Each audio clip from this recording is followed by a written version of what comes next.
हमारी ये कहानी एक बरगद के भूत की है। शीना अपनी मौसी की बेटी की शादी में अपनी मौसी के घर आई हुई थी। शीना की मौसेरी बहन की शादी में अभी 3 दिन का समय था। शीना की मौसी का घर गांव में था। शीना ने अभी तक गांव नहीं देखा था, क्योंकि उसका ननिहाल और ददियाल दोनों शहर में थे। इसीलिए शीना ने कभी गांव देखा ही नहीं था। अपनी मौसी के घर आकर वो बहुत खुश थी, क्योंकि उसे पहली बार गांव में आने का मौका मिला था और वो गांव को देखना और समझना भी चाहती थी। शीना की नींद सुबह मंदिर की घंटी की आवाज सुनकर खुल गई। वो उठकर कमरे से बाहर निकल आई। घर के थोड़ी दूरी पर ही शायद मंदिर था, क्योंकि मंदिर से आरती की आवाज साफ सुनाई दे रही थी। शीना सुबह का सौंदर्य देखकर मोहित हो गई। सूर्यदेव अभी निकले नहीं थे। पक्षियों की आवाज भी सुनाई दे रही थी। सुबह की ठंडी हवा मन और शरीर को शीतलता प्रदान कर रही थी। शीना के पैर स्वस्थ ही मंदिर की ओर बढ़ गए। वो अभी थोड़ी दूर ही गई थी कि शीना को किसी की आवाज सुनाई दी।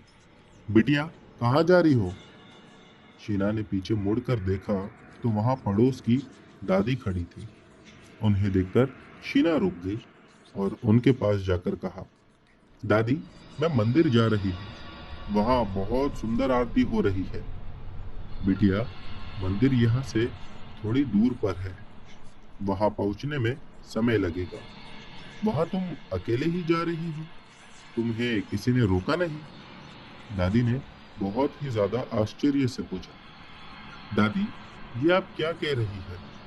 मंदिर यदि दूर होता तो यहाँ मंदिर की घंटी और आरती की आवाज कैसे सुनाई देती? शीना ने अपनी आंखें बड़ी करते हुए पूछा। बिटिया, ये मंदिर यहाँ से बहुत दूर है। ये जो तुम मंदिर की घंटी की आवाज और आरती का स्वर सुन रही हो, वो कोई आदमी नहीं गा रहा है। वो बरगद का छलावा है, जो मंदिर में पूजा कर रहा है। वो मंदिर की घंटी बजाते हुए आरती गाकर अपनी प्रेमिका को बुलाता है। तुम इस गांव में कल शाम को आई हो, इसीलिए तुम्हें ये बात नहीं मालूम है। यहाँ का हर आदमी ये बात जानता है। दादी ने शीना से कहा। दादी, मैं इन बातों पर विश्वास नहीं करती, और जहां तक मुझे थोड़ी बहुत जानकारी है उसके अनुसार भूत और छलावे मंदिर से दूर रहते हैं। अब मुझे क्यों बेवकूफ बना रही हो? शीना ने हंसते हुए कहा। बिटिया, वो छलावा उस मंदिर का पुजारी है, इसीलिए वो मंदिर में हर दिन पूजा करता है। वहीं जो बरगद का पेड़ है, वो उसी पर रहता है। वहां कोई भी नहीं जाता, और वहां अगर कोई जाता है तो वो छलावा उसके ऊपर सवार हो जाता है। आदमियों को तो वो पूजा पाठ के बाद छोड़ भी देता है, पर यदि कोई लड़की अगर वहां जाती है तो छलावा उसके शरीर में प्रवेश कर जाता है, और फिर कोई भी तांत्रिक या पुजारी या ओझा उसको शरीर से निकाल नहीं सकता। दादी ने शीना को बताया। बिटिया, घर चलो, दादी ने दोबारा कहा, और शीना का हाथ पकड़कर उसे लेकर घर की ओर चल पड़ी। घर पहुंचकर उन्होंने शीना की मौसी को आवाज लगाई। दादी की आवाज सुनकर घर के सभी लोग बाहर आ गए। अभी सभी लोग सोकर उठे भी बराबर से नहीं थे। शीना की मौसी और मौसा जी दादी के साथ शीना को देखकर चौंक गए। उनका चेहरा भय से पीला पड़ गया। बहुरिया, तुमने बिटिया को यहाँ के बारे में बताया नहीं? अगर मैं समय से वहां नहीं पहुंचती तो आज अनर्थ हो जाता। दादी ने गुस्से में शीना की मौसी से कहा। तब तक शीना की माँ भी वहां आ गई। अपनी बहन को देखकर शीना की मौसी ने गुस्से में पूछा, सरला, तुमने शीना को बताया नहीं था कि उसे मंदिर की घंटी और आरती की आवाज सुनकर वहां नहीं जाना चाहिए? दादी, मुझसे भूल हो गई, मुझे माफ कर दीजिए, शीना की माँ ने घबरा कर कहा, और शीना का हाथ पकड़कर अंदर लेकर चले गए। अंदर आकर शीना की माँ सरला शीना को डांटने लगी। वैसे तो तुम कभी इतनी सुबह उठती नहीं हो, तुम्हें धक्का मार कर उठाना पड़ता है। आज क्या हुआ जो तुम इतनी जल्दी उठ गए? और कान खोलकर सुन लो, उस घंटी और आरती की आवाज सुनकर वहां जाना नहीं, वरना जीवन भर पश्चाताप करने के सिवा कुछ भी हाथ नहीं लगेगा। अरे माँ, आप ये कैसी दकियानुसी बातें कर रही है? कहीं ऐसा भी होता है? मैं इन बातों को नहीं मानती, शीना ने पैर पटकते हुए कहा, और वहां से गुस्से में अपने कमरे में चले गई। थोड़ी देर बाद शीना की मौसेरी बहन अनीता शीना के पास आई और उसने शीना से कहा, शीना, तुम्हें मौसी से ऐसी बात नहीं करनी चाहिए थी। उन्होंने जो कहा वो बिल्कुल सच है। उस मंदिर वाले छलावे की कहानी झूठी नहीं है, वो सच है। मानना नहीं मानना ये लोगों के हाथ में होता है। लोग कहते हैं कि वो छलावा मंदिर के पुजारी का बेटा था। उसका नाम तेज था। वो भजन बहुत अच्छा गाता था और देखने में कामदेव का अवतार था। कहते हैं कि यहाँ के जमींदार की बेटी रूपाली बहुत ही सुंदर थी, पर वो चरित्र की अच्छी नहीं थी। वो लड़कों को अपने रूप जाल में मोहित कर लेती थी, और जब उसका मन उस लड़के से भर जाता तो उसे छोड़ देती थी। इसी तरह रूपाली ने तेज को अपने प्रेम के झूठे जाल में फंसा लिया। तेज रूपाली से सच्चा प्यार करने लगा था, पर रूपाली तो उसे बेवकूफ बना रही थी। रूपाली के पिता ने उसका विवाह कर दिया। ये बात तेज बर्दाश्त नहीं कर सका। वो बावरा हो गया था। कहते हैं जब रूपाली अपने मायके आई तो तेज से मिलने गई और उससे कहने लगी कि वो आज भी उससे प्यार करती है। ये सुनकर तेज ने उस पर विश्वास कर लिया, और फिर रूपाली के पिताजी ने रूपाली को तेज की बाहों में देख लिया। तब रूपाली ने अपने पिता से कहा कि तेज उसके साथ जबरदस्ती करने की कोशिश कर रहा था। यह सुनकर रूपाली के पिता ने बरगद के पेड़ पर तेज को फांसी पर लटका दिया। तेज को फांसी की सजा गांव की पंचायत ने दी थी। कहते हैं कि तेज कहता रहा कि उसने रूपाली के साथ कोई जबरदस्ती नहीं की, पर रूपाली की सहेलियों ने भी झूठ बोल दिया कि तेज मंदिर में आने वाली लड़कियों के साथ जबरदस्ती करता है। ये बात कई लड़कियों ने कहा, इसीलिए पंचायत ने रूपाली के झूठ को सच मान लिया और तेज अपनी बेगुनाही साबित नहीं कर सका। लोग कहते हैं कि तेज के मरने के बाद गांव वालों ने उसके माता पिता के साथ बहुत अजीब सा बुरा बर्ताव किया। तेज की एक छोटी बहन थी, उसके साथ भी रूपाली के भाई ने बहुत बुरा किया। गांव वालों के अत्याचारों से तंग आकर उसके पूरे परिवार ने आत्महत्या कर ली। तब से गांव वाले कहते हैं कि तेज छलावा बनकर बरगद के पेड़ पर और उस मंदिर में रहता है और गांव की लड़कियों से बदला ले रहा है। जिन लोगों ने देखा है वो ये भी बताते हैं कि उस छलावे ने रूपाली और उसकी सहेलियों को बहुत बुरी तरह से मौत के घाट उतार दिया था। वहां कोई लड़की जाती है तो वो उसके शरीर में प्रवेश कर जाता है और उसके साथ बहुत बुरा करता है, और कुछ दिनों के बाद उस लड़की की मौत मानो निश्चिंत है। वो इतना शक्तिशाली भूत है कि कोई भी तांत्रिक, पुजारी या ओझा उसे अपने काबू में नहीं कर पा रहा है। इसीलिए तुम उधर भूल कर भी नहीं जाना। अनीता ने शीना को कहानी सुनाकर समझाते हुए कहा। शीना को भूत पिशाचों पर विश्वास नहीं था, इसीलिए वो इस विषय पर शोध करना चाहती थी। जब वो प्रोफेसर अनिक के पास गई, उसने प्रोफेसर से कहा उसे भूत पर विश्वास नहीं है, वो ये सिद्ध करना चाहती है वो उसकी मदद करे। तब प्रोफेसर अनिक ने कठोरता से कहा कि आत्माएं होती है, इस बात से इनकार नहीं किया जा सकता। ये बात तुम अपने मन से निकाल दो कि आत्माएं नहीं होती है। मैंने आत्माओं का साक्षात्कार किया है। प्रोफेसर ने ये भी कहा था कि आत्माएं दो प्रकार की होती है, अच्छी और बुरी। ईश्वर ना करे कि किसी व्यक्ति को कभी प्रतिशोध में पागल आत्मा का सामना करना पड़े। प्रोफेसर की बात सुनकर शीना कुछ बोली नहीं, पर उसे फिर भी उनकी बातों पर विश्वास नहीं हुआ था। शीना ने सोचा, अगर वो उस मंदिर के भूत के पास जाकर सही सलामत वापस आ जाएगी तो प्रोफेसर के सामने अपनी बात सिद्ध कर सकती है। और गांव वाले भी अंधविश्वास से बाहर आ जाएंगे। उसने मन ही मन सोचा कि वो आज दोपहर में सबकी नजरों से छुप कर वहां जाएगी। जब वो ठीक ठाक वहां से लौटेगी तो गांव वालों के मन से डर समाप्त हो जाएगा। गर्मी की दोपहर थी, शादी वाला घर, सभी लोग अपने अपने कामों में लगे हुए थे। शीना सबकी नजरों से बचती हुई घर से बाहर निकल गई और सीधे उस बरगद के पेड़ के पास गई। वहां पहुंचकर उसे लगा कि कोई उसके पीछे खड़ा है। जब उसने पीछे मुड़कर देखा तो वहां पहले तो कोई नहीं दिखा। वो खुद में ही मुस्कुरा दी, पर शीना ने जैसे ही अपना कदम आगे बढ़ाया, पीछे से किसी ने उसे अपनी मजबूत शक्तिशाली बाहों में जकड़ लिया। उसके मुंह से चीख निकल गई। तभी उसे एक सर्द आवाज सुनाई दी। क्यों? अब तो तुम्हें विश्वास हो गया ना कि मैं हूं। शीना उस पकड़ से छूटने की कोशिश करने लगी, पर वो कामयाब नहीं हुई। उस पकड़ से उसका दम घुटने लगा। उसने डरते हुए पूछा, तुम कौन हो? मुझे क्यों पकड़ रखा है? मैं जानती हूँ तुम भूत नहीं हो, कोई आदमी हो जो पिशाच बनकर गांव की भली भाली लड़कियों के साथ बुरा व्यवहार करते हो। मैं तुमसे नहीं डरती। शीना की बात सुनकर उस आदमी ने शीना को हवा में उछाल दिया। शीना ऊपर हवा में तैरने लगी। फिर उसका पूरा शरीर गोल गोल घूमने लगा। अब विश्वास हुआ कि मैं आदमी नहीं, सच का भूत हूँ।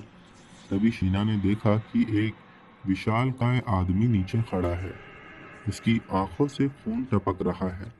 उसने भयानक सा रूप ले लिया था और अपना हाथ शीना की ओर बढ़ाया। उसका हाथ लंबा होता ही चला गया और उसने शीना को एक हाथ से पकड़ लिया। अब बता, तुझे ऊपर से नीचे फेंक दूं? ये सुनकर शीना की रूह कांप गई। उसने हाथ जोड़कर कहा, मुझे छोड़ दीजिए, मुझसे गलती हो गई जो मैं यहाँ पर आ गई। प्लीज मुझे माफ कर दो। माफी? और मैं कभी नहीं। अब मैं तेरे साथ भी वही करूंगा जो औरों के साथ करता आया। उस पिशाच ने सर्द आवाज में शीना को घूरते हुए कहा। उसके बाद उसने शीना को नीचे खींच लिया। शीना जमीन पर गिरने ही वाली थी कि तभी ही शीना गिरने के स्थान पर एकदम से सीधी खड़ी हो गई। जमीन पर खड़ी होते ही शीना भागने लगी, पर उसका पैर आगे बढ़ ही नहीं रहा था। वो पिशाच भयानक अट्टहास करता जा रहा था। भाग, भाग, तू भाग कर कहाँ जाएगी? ये मेरा इलाका है। यहाँ आने के बाद जब तक मैं न चाहूँ कोई नहीं जा सकता। शीना अपनी पूरी ताकत लगाकर भी भागने की कोशिश किए जा रही थी, फिर भी मानो वो असफल थी। बड़ी मुश्किल से मंदिर पहुंची। अब आवाज आना बंद हो गई थी। शीना का पूरा बदन पसीने से लथपथ था। उसने देखा मंदिर जीर्ण अवस्था में है। शीना ने देखा वहां चारों ओर कंटीली झाड़ियां हैं। कोई रास्ता नजर नहीं आ रहा था। वो जाए तो कहाँ जाए? वो मन ही मन हनुमान चालीसा पढ़ने लगी। शीना ने सोचा कि हनुमान चालीसा सुनकर वो पिशाच भाग गया। अभी वो कुछ और ही सोच पाती, तभी वहां मंदिर की घंटी जोर जोर से बजने लगी और बहुत तेज आंधी वहां चलने लगी। ये देखकर शीना डर के मारे कांपने लगी। उसी समय बहुत भयानक अट्टहास सुनाई दिया। हंसने की आवाज इतनी भयानक थी कि शीना की सिट्टी पिट्टी गुम हो गई और वो रोने लगी। तुमने क्या सोचा कि मैं डर कर भाग गया? मैं अपने शिकार का शिकार किए बिना नहीं जाता हूँ, उस पिशाच ने कठोरता से कहा। फिर वो सामने आकर खड़ा हो गया। इस बार उसने अपना रूप बदल लिया था। वो एक लंबा चौड़ा भीमकाय भयानक सा चेहरा, जिससे खून टपक रहा था। उसके दो दांत लंबे होकर बाहर निकले हुए थे। लंबे लंबे बाल उसके चेहरे पर लटक रहे थे। ऐसा भयानक चेहरा वाला आदमी शीना के सामने आकर खड़ा हो गया। उसके माथे पर लाल रंग का लंबा टीका लगा हुआ था। उसने कुर्ता पैजामा पहना हुआ था। उसकी आंखों से खून के साथ आंख भी निकल रही थी। अब वो शीना को देखकर हंसता हुआ आगे बढ़ने लगा। वो शीना को पकड़ना चाह रहा था। उस पिशाच को अपनी तरफ बढ़ता देखकर शीना के मुंह से चीख निकल गई। शीना उसके हाथ को अपनी ओर बढ़ता देखकर डर कर बेहोश हो गई। थोड़ी देर बाद जब उसको होश आया तो उसका पूरा बदन दर्द कर रहा था। उसके अंदर उठने की शक्ति भी नहीं थी। फिर अचानक उसमें पता नहीं कहां से शक्ति आ गई। वो उठकर बैठ गई। शीना कुछ सोचने समझने की स्थिति में नहीं थी। उसने नजर उठाकर देखा तो वहां अब कांटेली झाड़ियां नहीं थी। सामने रास्ता भी दिखाई दे रहा था जहां से वो आई थी। शीना जल्दी से उठकर गांव की ओर चल पड़ी। तभी उसे एक धीमी आवाज सुनाई दी। तुम तो रूपाली से भी ज्यादा सुंदर हो। अब मैं हमेशा तुम्हारे साथ रहूंगा। आवाज सुनकर शीना ने इधर उधर नजर दौड़ाई। वहां कोई नहीं था। शीना ने सर पर दौड़ लगा दी। जब वो दौड़ती हुई गांव पहुंची तो सभी उसे ढूंढ रहे थे। उसकी माँ ने उसे देखकर आश्चर्य से पूछा, तुम कहाँ से दौड़ कर आ रही हो? कहाँ गई थी? माँ माँ वो मैं आम के बाग में गई थी। मुझे वहां थोड़ी देर हो गई। मैंने सोचा आप लोग मुझे ढूंढ रहे होंगे, इसीलिए मैं दौड़ कर आ रही हूँ। अब तो जानती है कि मुझे गांव देखना है, इसीलिए मैं वहां चले गई थी। शीना ने जल्दी से झूठ बोल दिया और अंदर चले गई। तभी शीना को आवाज सुनाई दी, तुमने अच्छा झूठ बोला है। आवाज सुनकर शीना डर से कांपने लगी। वो लड़खड़ाते कदमों से अपने कमरे की ओर चले गई। वो किसी से कुछ बता भी नहीं सकती थी। शीना के कमरे में पहुंचते ही दरवाजा अपने आप बंद हो गया। शीना का पूरा शरीर पसीने से लथपथ हो चुका था। भय से उसका चेहरा पीला पड़ गया था। तभी वो भूत उसके शरीर से बाहर आया। उस भूत को अपने सामने देखकर शीना ने चिल्लाने की कोशिश की, पर पिशाच ने उसको बिस्तर पर फेंक दिया। शीना के मुंह से चीख निकल पाती उससे पहले पिशाच ने उसका मुंह अपनी हथेली से बंद कर दिया। शीना अपने आप को छुड़ाने की कोशिश करने लगी, पर उस पिशाच के आगे उसकी एक ना चली और शीना दर्द से छटपटाने लगी। उसके बाद वो बेहोश हो गई। थोड़ी देर बाद उसे जब होश आया तो उसके पूरे शरीर में जैसे जान ही नहीं थी। उसका सर दर्द से फट रहा था। शीना बिस्तर पर बैठकर फूट फूट कर रोने लगी। अब रोने से कोई फायदा नहीं है। अब तुम मेरी प्रेमिका हो। मैं हमेशा तुम्हारे साथ रहूंगा। पिशाच फिर शीना के सामने आ खड़ा हुआ।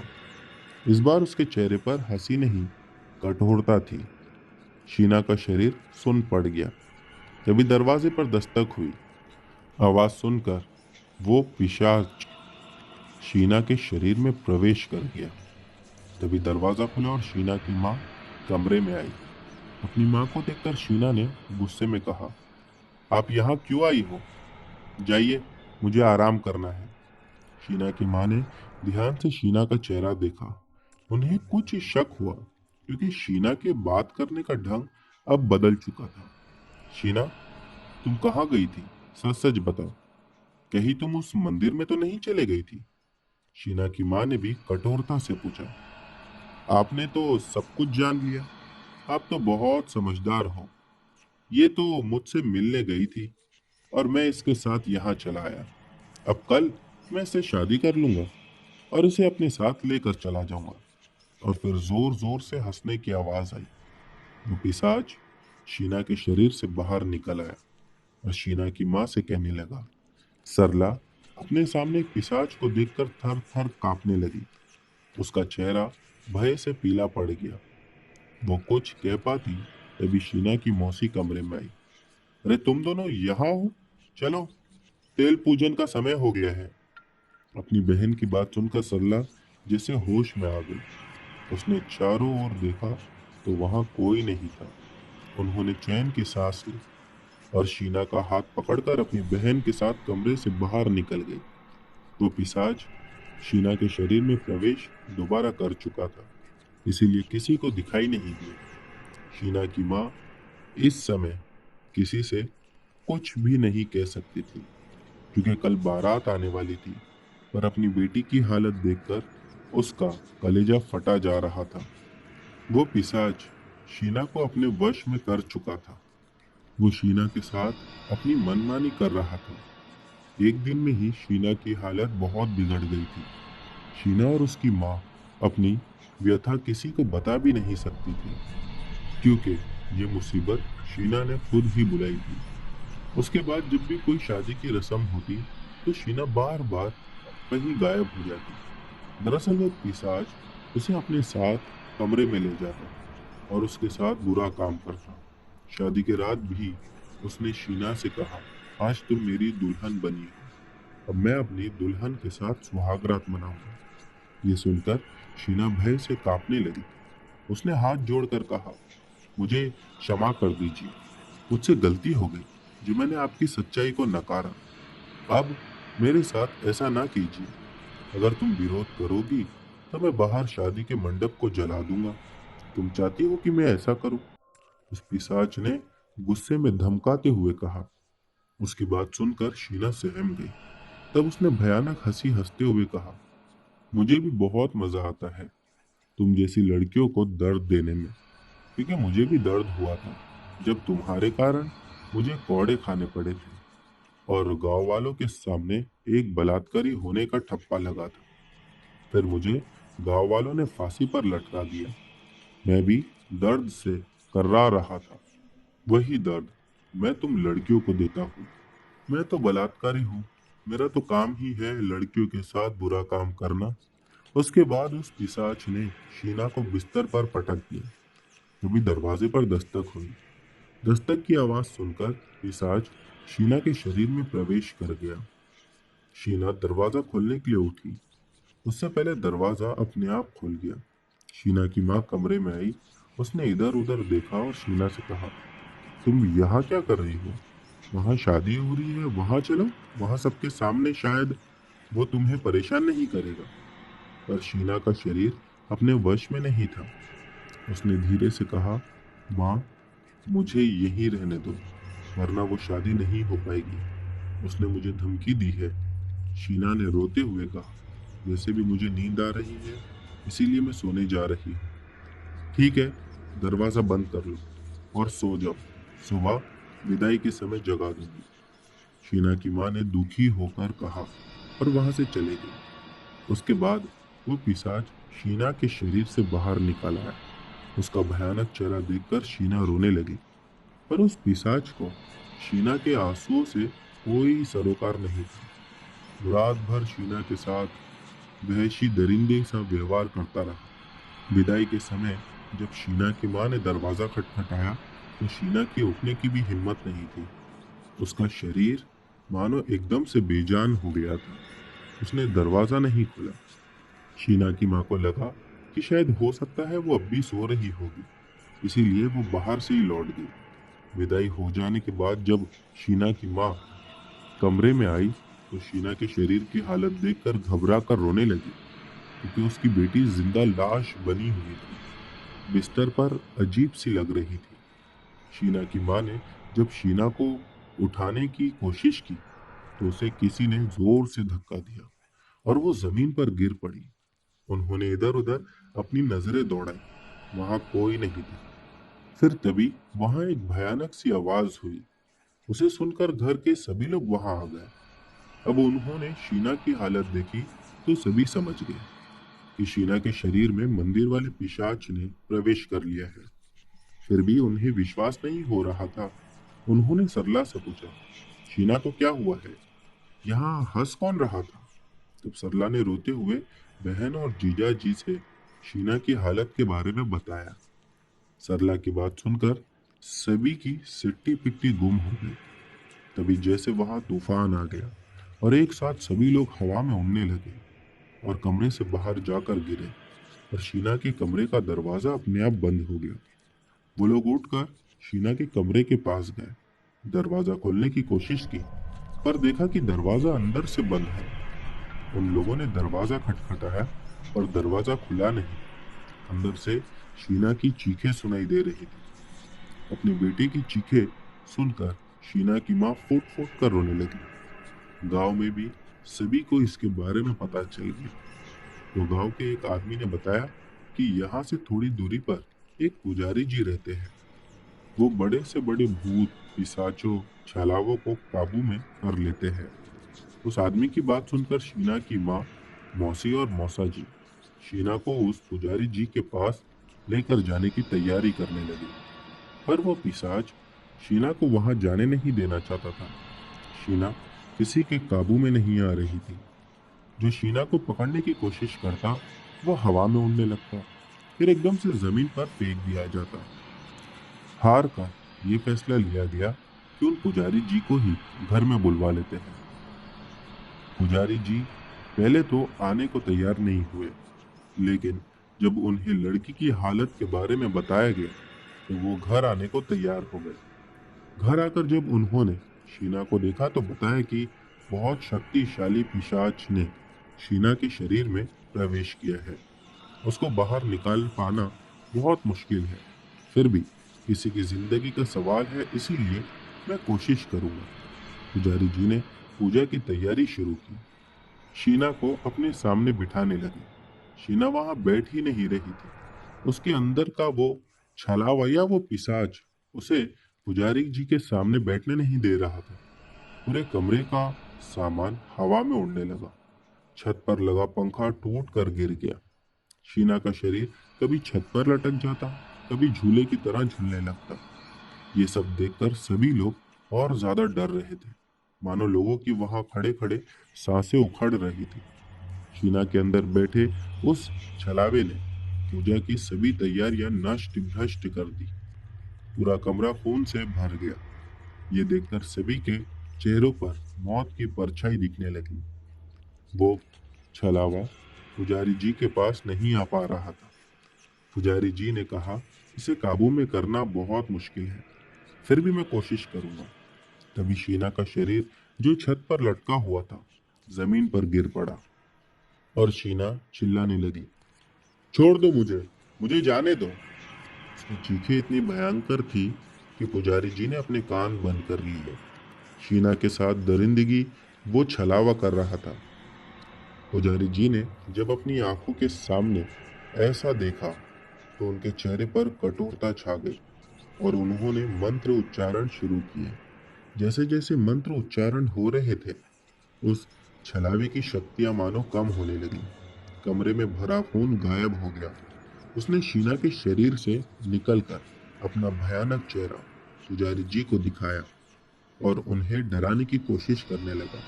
पर पुजारी जी विचलित नहीं हुए और उस भयानक छलावे को अपने मंत्र शक्तियों से अपने वश में कर लिया। वो पिशाच या वो छलावा गुस्से में चिल्लाते हुए कह रहा था, पुजारी, तुम मुझे ज्यादा दिनों तक अपने वश में नहीं रख पाओगे। मैं तुम्हारी कैद से आजाद हो जाऊंगा। मैं जानता हूँ, पर ये बुरा करके या बुरा काम करके तुम्हें क्या मिलता है? तुम भोली भाली लड़कियों का जीवन बर्बाद करते हो। इससे तुम्हें क्या मिलेगा? माना तुम्हारे साथ बुरा हुआ, पर तुम एक लड़की की गलती की सजा सभी को दे रहे हो। ये उचित नहीं है। तुम्हें कभी मुक्ति नहीं मिलेगी। अगर तुम चाहो तो मैं तुम्हें मुक्ति दिला सकता हूँ। पुजारी जी ने उस छलावे को समझाते हुए कहा, मुझे मुक्ति नहीं चाहिए। मैं बदला लेता रहूंगा। मुझे लोगों ने ये छलावा बना दिया, मेरे पूरे परिवार को समाप्त कर दिया। मैं पिशाच था नहीं। अब जो लोगों ने किया है उसकी सजा तो उन्हें मिलेगी, क्योंकि हर व्यक्ति को अपने कर्मों का दंड भोगना पड़ता है। पिशाच ने भयानक हंसी हंसते हुए जवाब दिया, बातें तो धर्म कर्म की करते हो, पर काम पिशाचों वाला करते हो। लेकिन मैं तुम्हें अब ऐसा नहीं करने दूंगा। मैं अपनी कोशिश जारी रखूंगा। कभी ना कभी मुझे सफलता मिलेगी, ये मेरा विश्वास है। अभी तुम ज्यादा दिन तक मेरे बंधन में नहीं रह सकते, पर मैं तुम्हें मुक्ति दिला कर रहूंगा। ये मेरा प्रण है। पुजारी जी ने विश्वास के साथ कहा। ये पिशाच पुजारी जी की बात सुनकर भयानक अजीब सा रूप लेने लगा और ज्यादा शक्तिशाली होकर खुद को दिखाने लगा। लेकिन उसके बावजूद पुजारी जी ने उसे कैद कर लिया। वो खुद को कैद से आजाद कराने की अजीब सी असफल कोशिश करता रहा। फिर पुजारी जी ने शीना की माँ से कहा, अब मैंने उस छलावे को अपने वश में कर लिया है, पर मैं सिर्फ उसे 10 दिन तक इसे बांध कर रख सकता हूँ। आप इस बीच अपनी बिटिया को लेकर यहाँ से चले जाइए और फिर कभी इस गांव में लौट कर ना आइएगा। ये छलावा बिना किसी शरीर के गांव से बाहर नहीं जा सकता। इसीलिए अगर आप यहाँ से चले गई तो आपकी बेटी बच जाएगी। पुजारी जी की बात सुनकर शीना की माँ सरला तुरंत शीना को लेकर उस गांव से दूर अपने घर की ओर चल पड़ी। उसके बाद शीना वर्षों तक उस हादसे को नहीं भूल सकी।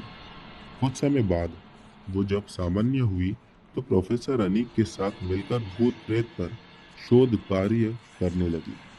उसने फिर कभी किसी तथ्य को नकारा नहीं, क्योंकि संसार है, यहाँ कुछ भी असंभव नहीं है। तो दोस्तों, ये थी हमारी बरगद की भूत की कहानी। बढ़ते हैं अगली कहानी की ओर। दोस्तों, हमारी अगली कहानी हमें वैष्णवी ने भेजी है। चलिए इनकी कहानी शुरू करते हैं। मेरा नाम वैष्णवी है, मैं बिहार से हूँ। आज मैं आपको जो कहानी सुनाने जा रहा हूँ, ये घटना उतनी डरावनी तो नहीं, लेकिन ये एक सच्ची घटना है। मेरी मम्मी के साथ आज से 32 साल पहले घटी थी।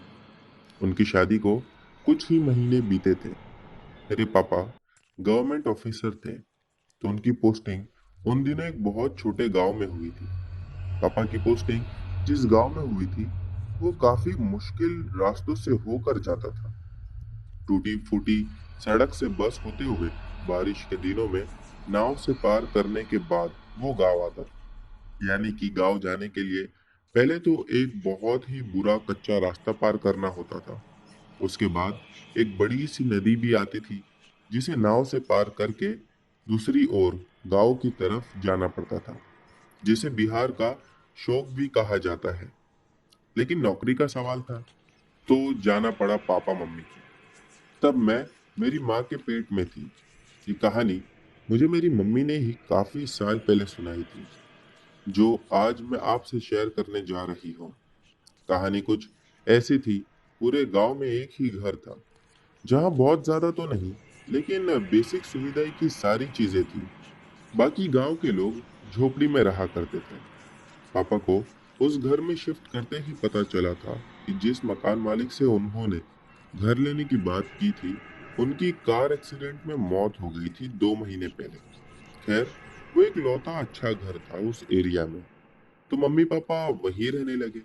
लोग भी अच्छे थे। कुछ दिन तो अच्छे से बीते। नीचे मकान मालिक का परिवार भी रहता था, उनसे दोस्ती भी हो गई। लेकिन कुछ दिनों के बाद कुछ अजीबो गरीब चीजें मम्मी को महसूस होने लगी। जैसे किचन में काम करते हुए लगता कि घर में कोई टहल रहा है। मम्मी को शुरू में लगा कि शायद पापा ऑफिस से वापस आ गए होंगे। जब उन्होंने हॉल में आकर देखा तो घर में कोई नहीं था। ऐसा अक्सर होने लगा। फिर एक बार की घटना है, पापा के एक दोस्त आए थे शाम में। तो मम्मी कमरे में बैठी थी, बाहर लैंप जलाकर रखी हुई थी। लाइट नहीं थी उस गांव में। तो अचानक मम्मी ने लैंप की हल्की आती रोशनी में देखा कि बेड पे उनके सामने कोई सर लटका के लेटा हुआ है और उन्हीं को घूर रहा है। उसकी आंखें चमक रही थी अंधेरे में भी। मम्मी ने डर से चीख लगाई और बैल्कनी में बैठे पापा को आवाज देने की कोशिश की, लेकिन उनके मुंह से कोई आवाज भी बाहर नहीं निकल रही थी। जब मम्मी ने पास पड़े टॉर्च की रोशनी पापा के ऊपर डाली, तो सामने बैठे हुए अंकल ने कहा, देखिए सर, शायद भाभी जी कुछ कहना चाह रही है।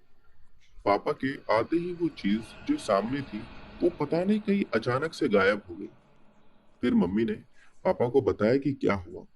इस घटना से मम्मी काफी घबरा गई थी कि घर में अचानक ऐसी चीजें कहाँ से दिखने लगी। पापा ने उनसे कहा कि तुम पूजा करते समय दुर्गा सप्तशती के कवच का पाठ किया करो। ऐसी चीजें तुम्हें फिर परेशान नहीं करेगी। मम्मी ने ऐसे ही किया। उन्हीं कवच याद हो गया। इतनी बार वो जाप करने लगी थी कि मानो बाय हार्ट उन्हें वो याद था। कुछ दिन तक फिर सब कुछ नॉर्मल लगने लगा। एक दिन मम्मी और आसपास के कुछ बच्चे टीवी पे पिक्चर देख रहे थे। मकान मालिक के घर गए हुए थे। उन दिनों हर घर में टीवी नहीं हुआ करता था, तो सब एक जगह इकट्ठा होकर जिसके यहाँ टीवी होती थी वहीं देखने जाया करते थे। सब बच्चे खेल के आए थे। शाम को बेड पे बैठ के टीवी देखने लगे। कुछ देर बाद सब अपने अपने घर चले गए। रात में मम्मी पापा को पता चला कि मकान मालिक की नाती को मकान मालिक के बेटे के भूत ने पकड़ लिया। और एक 7 साल की छोटी बच्ची एक आदमी की आवाज में कह रही थी कि सभी लोगों ने गंदे पैर से मेरे बेड पर बैठकर मेरा बेड गंदा कर दिया, उसे साफ करो। उनकी माँ ने तुरंत बेडशीट चेंज की। फिर पुजारी जी को बुलाया तो बच्ची के शरीर से आत्मा निकली। वो बच्ची फिर 4 दिनों तक बहुत तेज बुखार में रही। बाद में ये भी पता चला कि वो मकान मालिक अपनी भांजी को बहुत मानता था, इसीलिए उसने उसे ज्यादा कुछ नुकसान नहीं पहुंचाया। उसी रात जब मम्मी पापा के पास सोई हुई थी, उन्हें नींद में ऐसा लगा जैसे कोई उनके ऊपर लेट गया हो। उनका दम घुटने लगा।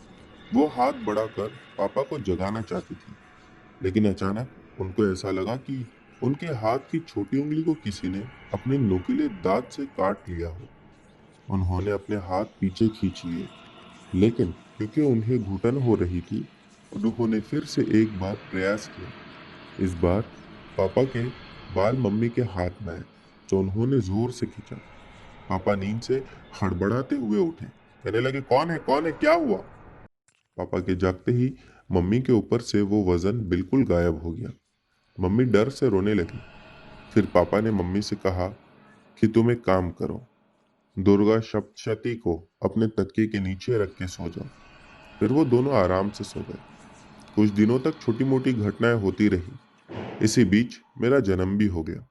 मैं जब करीब 6 महीने की थी, तब हमारे घर पे मम्मी की एक कजिन रहने आई हुई थी कुछ दिनों के लिए।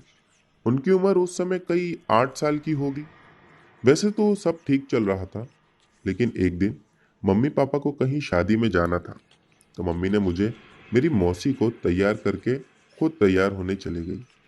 आईने में मेकअप करते हुए उनकी नज़र मेरी मौसी पर पड़ी, जो बड़ी बड़ी खा जाने वाली आंखों से मेरी मम्मी को घूर घूर के देख रही थी। आंखें इतनी बड़ी खुली थी, उनकी आंखों में पानी भर आया था, लेकिन कई मिनट तक उन्होंने पलकें नहीं झपकाई। मम्मी को समझ आ गया था कि उन्हें क्या हुआ है। मम्मी ने उनके ठीक बगल में बैठे मुझे उठाया और वहां से भाग के बाहर आ गई। बाहर आकर पापा को सारी बात बताई। फिर एक पुजारी जी को बुलवाया गया। उन्होंने कोई पानी पीने को दिया, कोई मंत्र पढ़ के तब मौसी के ऊपर फूका, और कहीं जाके मानो मौसी ठीक हुई। पापा को ऑफिस में भी किसी ने बताया था कि वो आदमी, हमारा मकान मालिक जिसकी मौत हुई थी, वो अच्छा आदमी नहीं था। औरतों पे उसकी बुरी नज़र हमेशा रहती थी। यही नहीं, कुछ लोगों का ऐसा भी कहना था कि उसका व्यवहार लोगों के साथ अच्छा नहीं था। इसीलिए शायद आज उसकी आत्मा भी लोगों को ऐसा ही परेशान कर रही है। मेरी मम्मी बेहद खूबसूरत थी, इसीलिए शायद उसकी आत्मा उन्हें परेशान करने लगी थी। और मेरे पापा माँ दुर्गा के बहुत बड़े भक्त थे, तो वो चीज़ें पापा को छू भी नहीं पाई। उस घटना के बाद मम्मी पापा वो घर छोड़ के हमेशा के लिए शहर में रहने आ गए, और फिर कभी ऐसी कोई घटना मेरे परिवार के साथ नहीं घटी। तो दोस्तों, ये थी वैष्णवी जी की कहानी। उम्मीद करता हूँ आप लोगों को पसंद आई होगी। दोस्तों, जो भी कहानी आप लोगों को अच्छी लगी हो, उसके बारे में नीचे कमेंट सेक्शन में लिखना मत भूलना। चैनल पर नए हो तो बिना सब्सक्राइब किए मत जाना।